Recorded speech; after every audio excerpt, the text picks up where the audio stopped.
One welcome back to my YouTube channel UGC NET JRF history. और आज के video का हमारा टॉपिक है भक्ति आंदोलन के प्रमुख संत। हम कुछ भक्ति आंदोलन के कुछ प्रमुख संतों के बारे में आज हम बात करेंगे। तो आज सबसे पहले हम बात करते हैं शंकराचार्य जी की।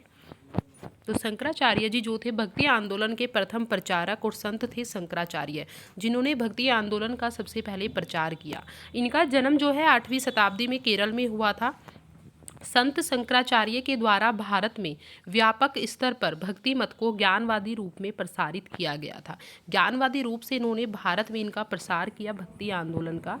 शंकराचार्य के दर्शन का आधार वेदांत अथवा उपनिषद थे। इनके जो दर्शन का आधार था वो वेदांत और उपनिषद थे। उनका सिद्धांत जो था अद्वैतवाद कहलाया। इनके सिद्धांत को जो भक्ति का सिद्धांत था वो अद्वैतवाद था।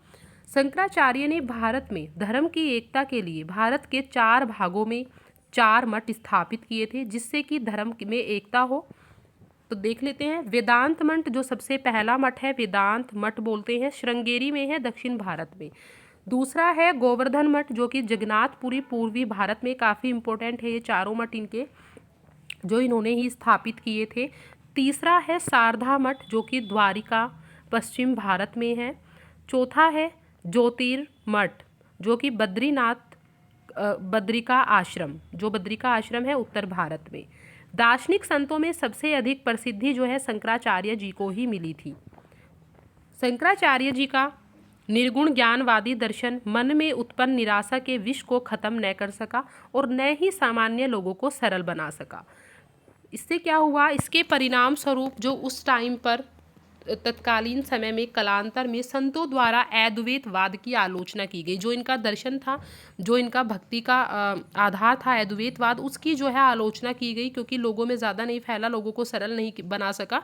वैष्णव संतों द्वारा शंकराचार्य जी के अद्वैतवाद के विरोध में दक्षिण में 4 नए मठों की स्थापना की गई थी। 4 मत इन्होंने अलग बनाए जो किस प्रकार थे। 4 मत हैं। विशिष्टा अद्वैतवाद जो कि रामानुजाचार्य के द्वारा बनाया गया। 4 मत इनकी स्थापना की गई थी। विशिष्टाद्वैतवाद के जो प्रचारक हैं वो है रामानुजाचार्य, ये सभी आप याद रखेंगे। द्वैतवाद के जो द्वैतवाद है उसके हैं माधवाचार्य। और थर्ड है शुद्धाद्वैतवाद, उसके हैं विष्णु स्वामी वल्लभाचार्य जी। फोर्थ है द्वैतवाद, इसके हैं निम्बकाचार्य। ये 4 मत जो है दक्षिण में 4 नए मतों की स्थापना की गई थी। अब नेक्स्ट जो संत आते हैं हमारे, जो भक्ति आंदोलन के प्रमुख संत थे वो थे रामानुजाचार्य, जिनके बारे में हम बात करेंगे।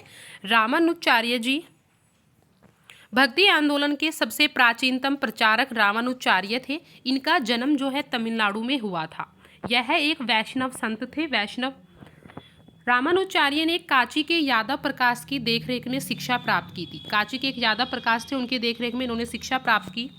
और ऐसा माना जाता है कि रामानुज ने होयसल के यादव राजकुमार थे विष्णुवर्धन, उनके भाई को वैष्णव बनाने में सफल हुए थे। रामानुजाचार्य का दर्शन शंकराचार्य के अद्वैत दर्शन के विरोध में प्रतिक्रिया थी। इन्होंने इनके दर्शन का विरोध किया।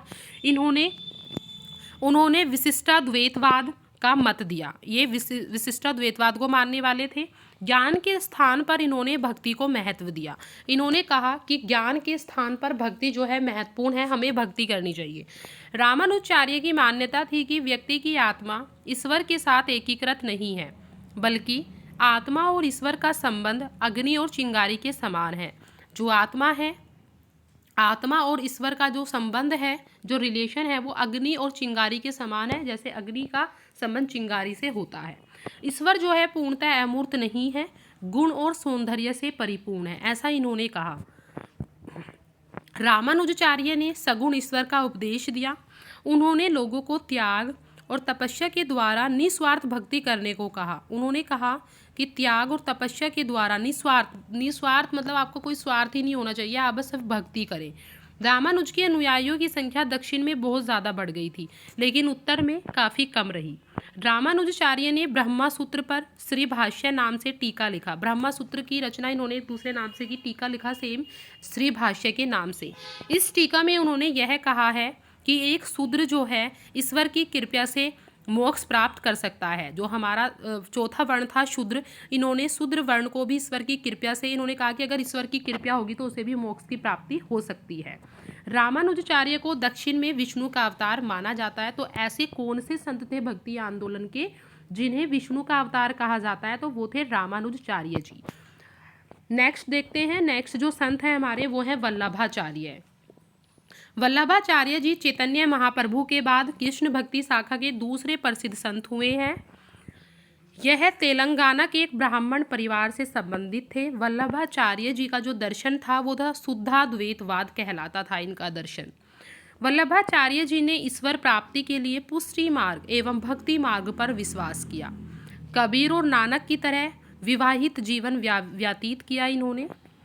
वल्लभाचार्य के पुत्र विट्ठलनाथ ने कृष्ण भक्ति को अत्यधिक लोकप्रिय बनाया। इन्होंने कृष्ण भक्ति को अत्यधिक लोकप्रिय बनाया था। वल्लभाचार्य जी के पुत्र थे विट्ठलनाथ। नेक्स्ट जो हमारे संत आते हैं वो आते हैं रामानंद।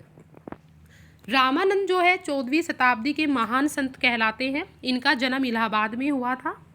रामानंद ने दक्षिण भारत के आंदोलन को उत्तर भारत में बहुत ज़्यादा प्रचार इन्होंने किया। विष्णु की जगह राम की भक्ति की इन्होंने विष्णु भगवान की भक्ति ना करके इन्होंने राम भगवान की भक्ति की। रामानंद के गुरु रामानुज थे। रामानंद ने अपने उपदेश संस्कृत की जगह हिंदी भाषा में दिए, जो कि सामान्य जन की भाषा थी उस टाइम पर, जिससे यह आंदोलन जो है बहुत ज़्यादा प्रसिद्ध हुआ। इनका जो आंदोलन था वो बहुत ज़्यादा प्रसिद्ध हुआ क्योंकि जो आम जनता की जो भाषा थी वो हिंदी थी और इन्होंने हिंदी में ही अपने उपदेश दिए थे। रामानंद ने जाति प्रथा का विरोध नहीं किया, परंतु व्यवहारिक जीवन में जाति की समानता पर विश्वास करते थे। चारों वर्णों को उन्होंने भक्ति के उपदेश दिए। जो हमारे 4 वर्ण होते हैं, ब्राह्मण, क्षत्रिय, शूद्र और वैश्य और शूद्र, इन चारों वर्णों को इन्होंने भक्ति के उपदेश दिए हैं। नेक्स्ट आते हैं हमारे कबीर, जो कि काफ़ी इम्पोर्टेंट है। कबीर दास जी के बारे में हम देख लेते हैं।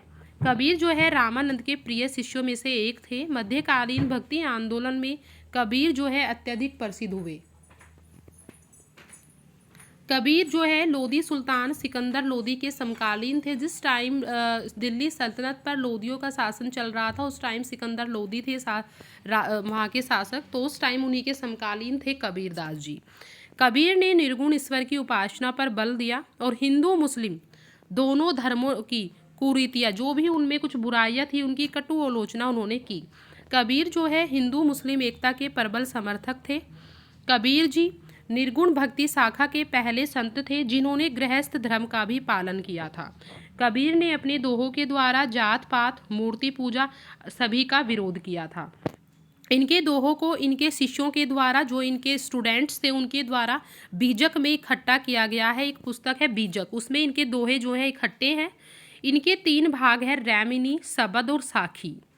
कबीर के काव्यों पर शंकराचार्य के अद्वैतवाद और सूफियों के एकेश्वरवाद का प्रभाव एक साथ देखा जाता है। ये अद्वैतवाद के समर्थक थे और सूफी संत रहे हैं उनके एकेश्वरवाद की, एक ही भगवान की उपासना करना, उनका प्रभाव इनके काव्यों पर देखा जाता है। इनकी भाषा सधुक्कड़ी, इनकी जो भाषा थी वो सधुक्कड़ी या पंचमेल खिचड़ी इनकी भाषा कही जाती है, ये इनकी भाषा थी। सो स्टूडेंट्स, आज के वीडियो में हमने भक्ति आंदोलन के कुछ प्रमुख संतों के बारे में डिस्कस किया है। नेक्स्ट वीडियो में हम नेक्स्ट जो भक्ति आंदोलन के और संत हैं उनके बारे में भी हम बात करेंगे। तब तक के लिए अगर आपको वीडियो अच्छी लगे तो प्लीज़ आप वीडियो को लाइक शेयर कीजिएगा, चैनल को सब्सक्राइब जरूर कीजिएगा। Take care, have a good day.